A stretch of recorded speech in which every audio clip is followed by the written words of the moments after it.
علامہ قاری شبیر صاحب سے، حافظ اقبال صاحب سے، مولانا شعبان صاحب سے، مفتی مرکزی صاحب ہے، امجدی صاحب، یہ سب بزرگ لوگوں سے کہتے ہیں حضرت تعویذ دیجیے۔ کب تک تعویذ کے چکر میں پڑے رہو گے؟ عمل کے میدان میں کب قدم رکھو گے؟ ایک بات بتاؤں، میں تعویذ کو حرام ناجائز نہیں کہہ رہا ہوں، لیکن ایک چیز آپ سے کہ کچھ لوگ اس کو غلط مطلب بھی لے لیں گے، لیکن میں کہتا ہوں غلط مطلب مت لیا کرو، تھوڑا دھیان سے سنا کرو۔ تعویذ کا ایک اپنا اثر ہے، لیکن کبھی تعویذ اثر کرتا ہے، کبھی نہیں کرتا ہے۔ یہ تعویذ میں پڑھے ہو، لیکن رسول اللہ صلی اللہ علیہ وآلہ وسلم نے ایسا تعویذ دے دیا استغفار کی شکل میں، گناہ بھی معاف ہو رہے ہیں، غم بھی دور ہو رہے ہیں، ٹینشن بھی دور ہو رہے ہیں، اور روزی بھی مل رہی ہے، اور نبی پاک کی زبان سے نکل گیا تو یہ ہو کر رہے گا۔ استغفار کرتے کیوں نہیں؟ کرو استغفار۔ کچھ لوگ کہتے ہیں کہ میں ہمیشہ ٹینشن میں رہتا ہوں، اللہ کے رسول صلی اللہ علیہ وآلہ وسلم فرماتے ہیں جو 100 مرتبہ لا حول ولا قوت الا باللہ العلی العظیم پڑھے گا، اللہ تعالیٰ اس کی 70 بلائیں دور فرمائے گا، جس میں سب سے چھوٹی بلا غم اور ٹینشن۔ اگر کسی کو کوئی ڈپریشن کا شکار ہو جائے، ڈپریشن سے نکالنا ہے، اس کو بولو لاہور پڑھ کے دیکھ۔ لاہور پڑھنے سے جب شیطان بھاگ جاتا ہے تو کون سی مصیبت نہیں بھاگ سکتی، مگر ہم کرنا نہیں چاہتے۔ ہم واٹس ایپ کے لیے گھنٹوں دے سکتے ہیں، تلاوت قرآن کے لیے وقت نہیں نکالنا چاہتے۔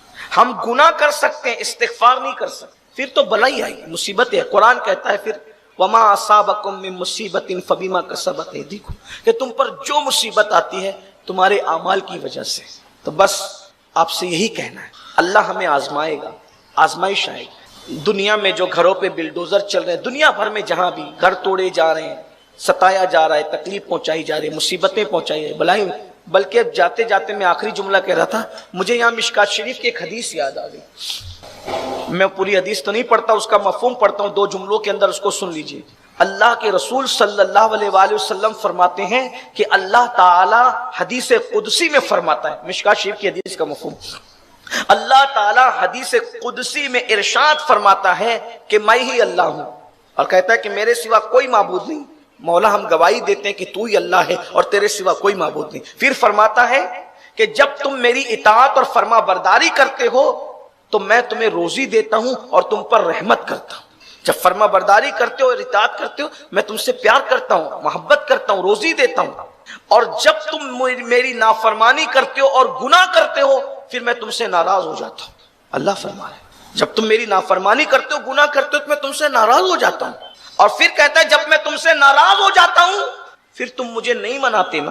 اب ناراض ہوئے تو منانا چاہیے نا اللہ کو، پھر تم مجھے نہیں مناتے، بے پرواہی کا اظہار کرتے ہو، تو میں تم سے ناراض ہوتا ہوں۔ پھر جب میں تم سے ناراض ہو جاتا ہوں تو میں تم پر ظالم حکمراں مسلط کرتا ہوں، ایسے لیڈر اور ایسے حکمران میں تم پر مسلط کرتا ہوں جو ظالم ہیں، اور ظالم حکمراں تم پر مسلط کر کے ان کے دل میں تمہارے لیے نفرت اور دشمنی پیدا کرتا ہوں، اور جو تمہیں ستاتے ہیں، تکلیف پہنچاتے ہیں، تمہارے لیے مصیبتوں کا ذریعہ بنتے ہیں۔ پھر اللہ فرماتا ہے کہ جب تم ان کے سامنے گڑ گڑاتے ہو، ان ظالم حکمرانوں کے سامنے ہاتھ جوڑتے ہو، گڑ گڑاتے ہو، اللہ فرماتا ہے ان کے سامنے گڑ گڑانے سے کام نہیں چلے گا۔ اگر ظالم حکمرانوں کے پنجے سے بچنا ہے، گڑ گڑانا ہے، تو میری بارگاہ میں گڑ گڑاؤ، اور توبہ کرنا ہے تو میری بارگاہ میں توبہ کرو۔ جب تم توبہ کرو گے، میری بارگاہ میں گڑ گڑاؤ گے، میں تمہارے حالات کو بدل دوں گا۔ اللہ کہہ رہا ہے 1450 سال پہلے یہ دستور دیا گیا، گناہ کرو گے تو تم پر ظالم حکمراں مسلط ہو جائیں گے، مشرق سے لے کے مغرب تک، شمال سے لے کے جنوب تک، عجم سے لے کے عرب تک، عرب سے لے کے عجم تک، پوری دنیا کے اندر آج جو تم پر ظالم حکمرانوں کو مسلط کر دیا گیا ہے، ذرا دیکھو تو وہ کون سا گناہ ہے جو ہم نہیں کرتے۔ سود کھایا جا رہا ہے، زنا کیا جا رہا ہے، فلمیں دیکھی جا رہی ہیں، عورتوں پر پاپ کی نظریں ہیں، بلا وجہ عورتوں کو طلاق دی جا رہی ہے، مارا جا رہا ہے، پیٹا جا رہا ہے، بھائیوں کے حقوق ادا نہیں کرتے، بہنوں کے حقوق ادا نہیں۔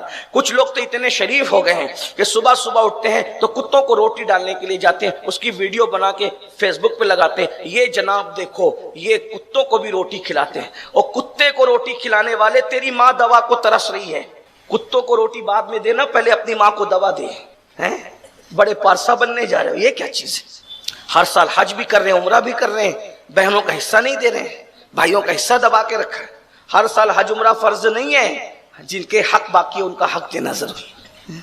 بڑی بڑی داڑیاں ہیں، خوبصورت ٹوپیاں ہیں، حق دبا کر کے بیٹھے ہو، بھائیوں کا بھی بہنوں کا بھی۔ جب مانگنے کے لیے آتے ہیں تو لڑائی جھگڑا کر کے نئے نئے بات کرتے ہو، دادا گیری کرتے ہو۔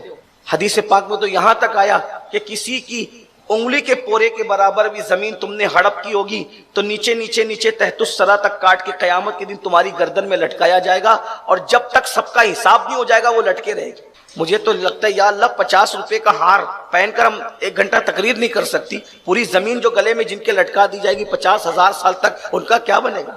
اور لوگ ایک انگلے کے پورے کے برابر زمین نہیں ہڑپ کیے، وہ تو پورے پلاٹ ہڑپ کر لے، کارخانے ہڑپ، سائزنگ ہڑپ کر لے، دینے کا نام ہی نہیں لیتے، بھائیوں کو بہنوں کو دینے کا نام ہی نہیں لیتے، چچا زاد بھائیوں کو نہیں دیتے، بھائیوں کو نہیں دیتے، پھپھیوں کو نہیں دیتے۔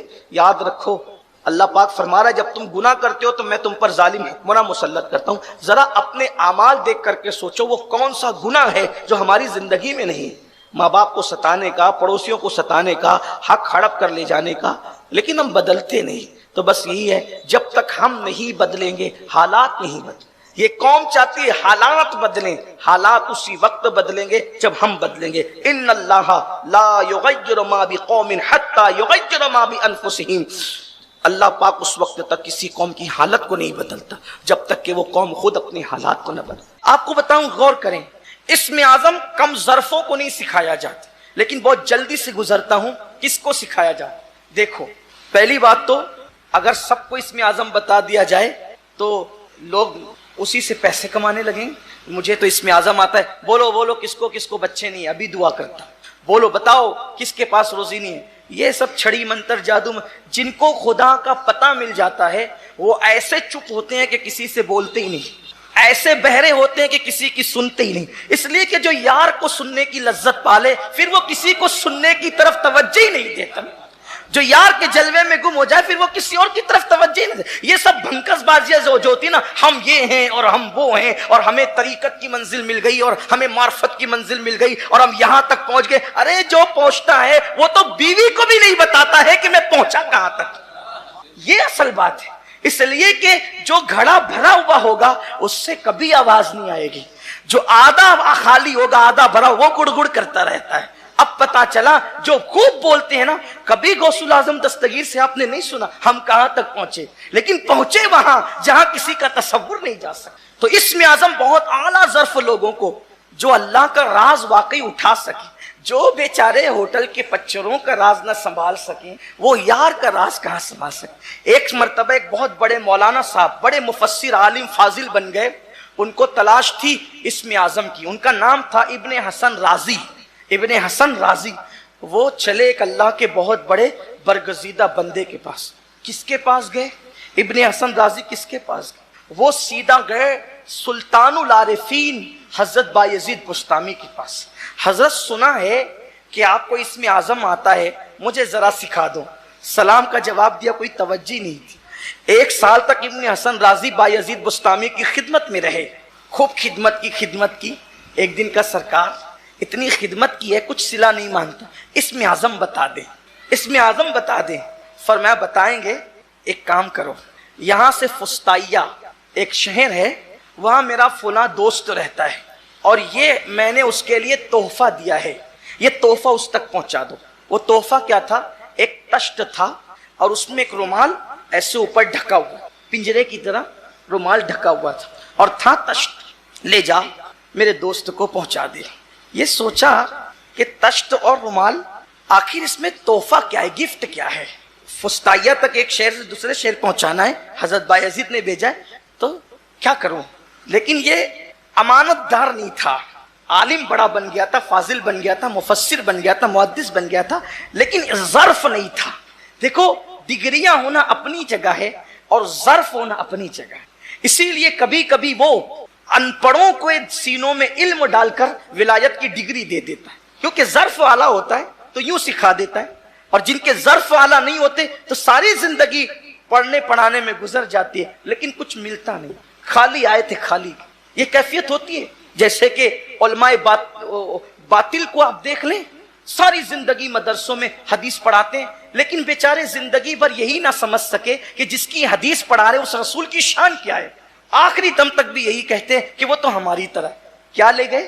کیا ملا زندگی بھر حدیث پڑھنے کا؟ جس حدیث والے کو سمجھائی نہیں، کیا ملا؟ یہ ہوتا ہے، سب زندگی پڑھنے میں گزار دی، حضور کی شان ہی نہ سمجھ سکے تو کیا ہے؟ کچھ نہیں آئے، اور بیچارہ کچھ پڑھتا ہی نہیں اور حضور کی شان ایسے ہی جانتا ہے جیسے اللہ تعالیٰ نے بیان فرمائی ہے۔ تو پھر وہ وہاں پہنچتا ہے جہاں وہ نہیں پہنچتا. تو ظرف والا ہونا چاہیے. تو ظرف والا نہیں تھا, پڑھا لکھا بہت تھا. سوچا کہ حضرت تو دیکھ نہیں رہے نا بایزید بستامی, ذرا چیک تو کروں کہ ہے کیا, ذرا چیک کروں ہے کیا. جیسی رومال اٹھایا, اندر چوہا تھا, نکل کے بھاگا. چوہا تھا, وہ نکل کے بھاگا. اب اس کی تو پول کھلی, کیونکہ اب وہاں لے جانا ہے تحفہ. تحفہ تو ہے ہی نہیں. اور اس کو غصہ بھی آیا, پلیٹ پھینکی, یہ کیا مذاق ہے میرے ساتھ, چوہا بھی کوئی تحفے میں بھیجتا ہے. واپس آگے کہا حضرت غضب ہو گیا. کہا کیا ہوا, اتنی جلدی پہنچا دیا تحفہ. کہا میں پلیٹ اور وہ سب پھینک کر آئے. کہا کیوں پھینکا. کہا رستے میں نے دیکھا, چیک کیا تو اس میں چوہا تھا. چوہا بھی تحفے میں بھیجا جاتا ہے. کہا تحفہ بھیجنا ہی نہیں تھا, تجھے چیک کرنا تھا, اس لیے کہ جو چوہے کا راز نہیں چھپا سکتا وہ قدرت کا راز کیا چھپا سکتا. اس کو میں اسم اعظم سکھاؤں, اسم اعظم اس کو سکھاؤں جو میرے راز کو نہیں چھپا سکتا, وہ اللہ کے راز کو. جا یہاں سے, تو اس کے قابل نہیں ہے. اور علم کتنا ہو جس کے پاس اسم اعظم ہو. ایک مرید کو پتا چلا کہ میرے پیر صاحب کے پاس اسم اعظم. دیکھو پہلی بات, یہ جو ولایت اور یہ چیزیں جو ہوتی نا, یہ مانگنے اور سیکھنے والی نہیں ہوتی. جب بندہ اس قابل ہوتا ہے تو قدرت اس کے سینے میں ایسے انڈیل دیتی. جو اس قدرت جانتی ہے کون کس قابل ہے, اس لیے وہ جو جس قابل ہوتا ہے اس کو عطا کر دے. تو مرید کو پتا چلا کہ میرے پیر کے پاس اسم اعظم ہے. آیا, سرکار اسم اعظم سکھا دیجیے. پیر صاحب نے کہا سکھا دیں گے بیٹا, سکھا دیں گے, لیکن ایک شرط ہے. کیا شرط ہے. کہا صبح سے لے کے شام تک جاؤ بازار میں بیٹھو, شام کو آنا, پھر دیکھیں گے کرنا کیا ہے. یہ گیا, صبح سے شام تک مارکیٹ میں بیٹھا. وہاں تو چیٹنگ بازیاں تھی. یہ اس کا چھین کے کھا رہا ہے, یہ جھوٹ بول رہا ہے, وہ دھوکہ دے رہا ہے, وہ فریب کر رہا ہے, وہ اس کو مار رہا ہے, وہ اس کو پیٹ رہا ہے. یہ بار بار اپنے ہاتھ پہ ہاتھ مارتا. پیر صاحب نے بہت غلط کیا, پیر صاحب نے بہت غلط کیا. اور اپنا کہتا اگر وہ مجھے اسم اعظم صبح کو سکھا دیتے, اس کو نپٹتا, اس کو نپٹتا, اس کو, یعنی یہی سب وہ سوچتا رہا. لیکن جب شام کا وقت قریب آیا تو اس کے صبر کا پیمانہ لبریز ہو گیا, اور اس نے پیر صاحب پر غصے میں وہ آیا کہ کیوں نہیں سکھایا. اس نے کون سا منظر دیکھا تھا. منظر یہ دیکھا تھا, ایک بڈھا 80 سال سے بھی زیادہ عمر کا, جس کا پورا وجود کانپتا تھا. اس نے کندھے پہ لکڑیوں کا گٹھا اٹھا رکھا ہے, اور کانپتے ہاتھوں سے وہ زمین پہ لکڑی کا گٹھا ڈالتا ہے. ایسے میں بادشاہ کے سپاہی آتے ہیں اور اس کو ایک چابک مارتے ہیں. او بڈھے, اٹھا, لکڑی اٹھا اور چل ہمارے گھر پہنچا. جی سرکار ابھی پہنچاتا ہوں. اس نے اٹھایا لکڑی اور کانپتے ہوئے کندھے پہ رکھا. سن, پیسے نہیں دیں گے. جی سرکار, جیسے آپ کی مرضی. اب یہ تو غصے میں لال پیلا, 80 سال سے زیادہ عمر کا ایسا بوڑھا جس کا پورا وجود کانپتا ہے.